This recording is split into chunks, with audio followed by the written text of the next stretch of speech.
গরমে গৃহবন্দী মানুষ দেদার মাটি চুরি ভূপতিনগরে। পূর্ব মেদিনীপুর জেলার ভগবানপুর 2 ব্লকের জুখিয়া গ্রাম পঞ্চায়েত এলাকায় চলছে দেদার মাটি পাচার। অভিযোগ প্রশাসনের কোনো রকম অনুমতি ছাড়াই সারি সারি ট্রাক্টর দিয়ে চলছে অবাধ মাটি পাচার। গ্রাম সড়ক যোজনার রাস্তা খারাপ হচ্ছে এই অভিযোগে মাটি ভর্তি ট্রাক্টর আটকে দিল এলাকার মানুষ।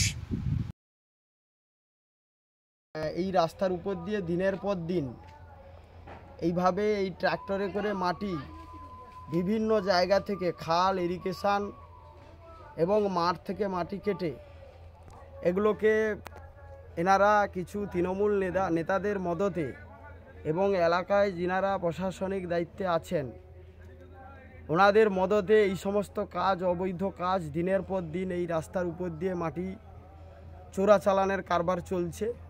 তাই এলাকার বাসিন্দা তারা এই গাড়িগুলোকে আটকে তারা ক্ষোভ বিক্ষোভ দেখাচ্ছে। তো প্রশাসনের পাশে আমাদেরও অনুরোধ, আবেদন যাতে এইভাবে এই মাটি মাফিয়াদের দৌরাত্ম্য যাতে না হয়, যাতে বন্ধ করা যায়, এটা এলাকাবাসীর একাংশের দাবি। আর করবো না, সেই আজকের সকাল থেকে একইভাবে। ব্যুরো রিপোর্ট, এখন সংবাদ।